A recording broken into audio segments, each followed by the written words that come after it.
Hello again and welcome to Me and My Golf TV. I'm Andy Proudman. We are here at the beautiful Asprey. It's a little bit cold. A little bit cold. Well, today we're talking about whether your hold influences your slice. I'm Piers Ward. Let's take charge of your game.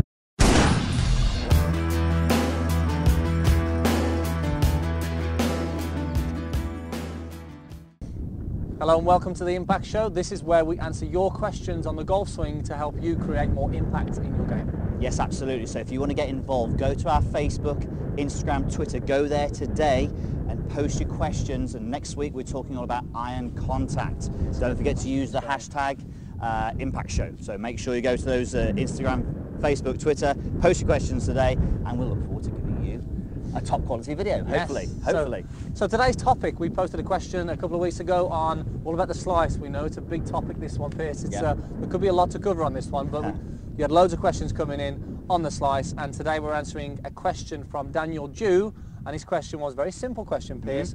Does the grip influence the slice?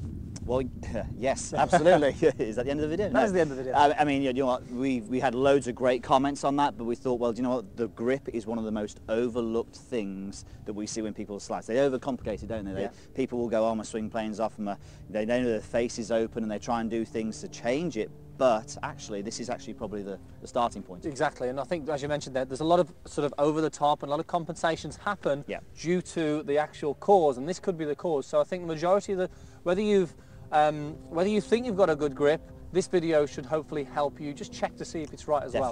And a lot of people have start this year maybe working at the game. It's a great start point to check this grip. So we thought we'd actually talk about what we see probably most, Piers. You know, the common things that we see people doing day in, day out, the problems that they're having with both left hand and the right hand, and then give you some simple solutions and some simple checkpoints that you can actually do at home or even on the driving range. So let's start with the left hand, Piers, and show what the majority of we see happen, really. This is a big one, isn't it? This is a big one. And I know a lot of people understand or they understand about the knuckles being in the right place, but we see something which is maybe a little bit sort of more of a problem anyway.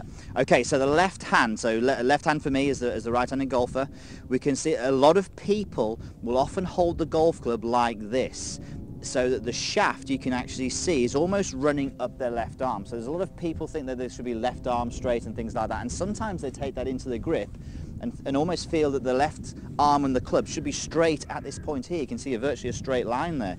That's pretty good for putting, but it's not very good for hitting full shots.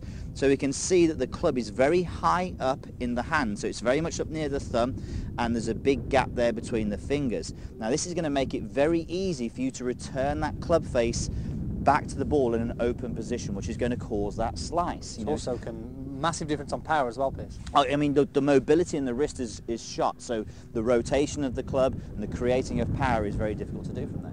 Okay, so that's the left hand. That's the biggest one we see with the left hand. Okay. And I think, you know, if we look at the other view there, we can see as well that yes, the knuckles are out. I mean, you know, we hear a lot that there should be two knuckles visible on the front there. You know, we can hardly see the logo on the glove there.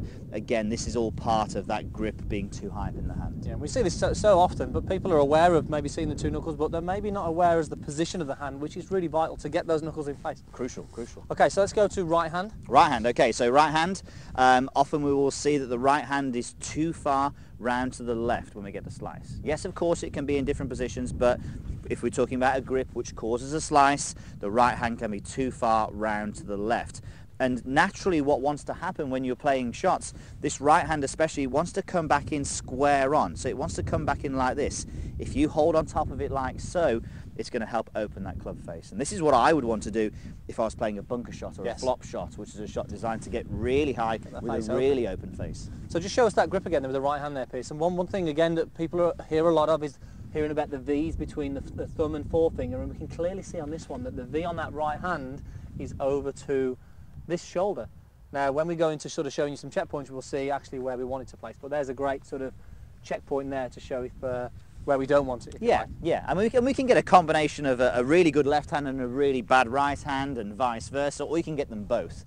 Now if you are both where the left hand is in that poor position and the right hand is in that position, you're going to do exceptionally well not to slice it. And there's going to be a lot of swing force happening from there. Absolutely, a lot of compensation. Okay, right, let's get into fixing it. Let's go through a simple one for the left hand first, then we'll go right hand. Left hand. Well, we've done a few different things, grip neutralizer and things like that, well worth having a look at, but this is a different one that Literally, what we want you to do is to get the shaft of the club, the grip of the club, so that the butt end of the club lies underneath the the heel pad on the left hand. Now you can see straight away that shaft is not running up the arm. Yeah. There's very much a distinct angle now between the shaft and the arm. And you'll also notice that the club is running down a lot nearer the fingers. So diagonally across the bottom of the fingers, the club runs. So if I were to actually sort of, and this is a very big image for me, reading Ben Hogan's book, The Modern Fundamentals, he would bring the club up in the air like so. And you can see that the weight of the club there is being supported by the index finger and the heel pad on the left hand. If I were to do the old grip, or the bad grip should I say, the club, I haven't got the control of that. So you can get if your left hand is in the correct position, you should be able to hold the golf club like that in front of you and support the weight of the club. Yeah. Okay, so there we go. Is that okay? So yeah, just from the front view, we'll just quickly show the difference from the front view there. Yep. So the hand now is a lot more round. We can see the logo on the glove a lot more, and we can see at least 2, maybe 3 knuckles on there as well, Piers. So positioning that hand in that way actually takes care of the knuckles itself. Without doubt, without doubt. And I encourage people as well all the time to, when they change the grip, actually just get the club and move it around. And they'll feel that they'll have a lot more mobility and able to control the club head. And that's what golf is about, controlling this thing. Yeah.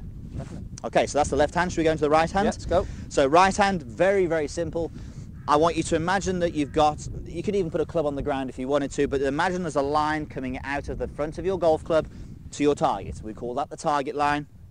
And I want you to imagine that there's another line coming out of your hand at 90 degrees, and that runs parallel to that target line. A little bit difficult maybe to see here, but I'm imagining now that there's a line coming out the middle of my palm, and it's going parallel to my target line. And then from there, move it into the club, and then close the hand on the club. Not wrap it, close the hand on the club, and there we'll notice, Andy, the V's are in a totally different position. Okay, so yeah, we can see that V now on the right hand is somewhere between that chin and right shoulder. So, and that automatically now, that's going to deliver that golf club in a different place straight away without you having to try anything different regarding the golf swing. Absolutely, absolutely. And we say to people as well, look, if you've got the left hand or the right hand, the poor or both, you know, the minimum we want is the grip in a good position here on the left hand and 2 knuckles on the left hand. And the minimum we want is the V's going up to the head or the right ear.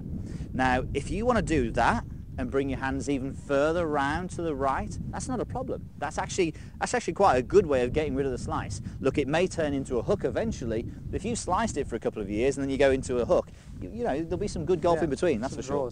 So the further you move the hands to the right of the club, the stronger it's going to make the face, and it's going to make it a little bit easier to close.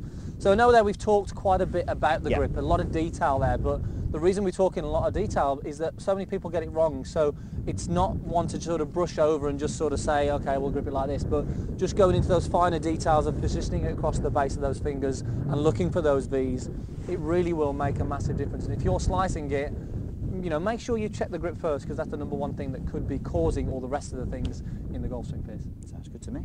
Okay, hope that helps, guys. Daniel, hope that helps you. Post your comments down below. We'd love to hear what you've got to say, and if you've got any other questions on grip there, certainly post them down below. We'd love to hear your thoughts. Make sure next week, Piers, it's going to be about striking those irons better, a really important one. Yeah. Especially when the grass is a little bit wet still in the winter. Also, make sure you check out meandmygolf.com. Lots of new exciting videos going on there as we speak now. So it's going to be a busy year on the website. Looking forward to it. Looking forward to it. Okay, guys, thanks for watching. Post your comments, give us a like, and we will see you next time on The Impact Show. Thanks very much. Thanks for watching.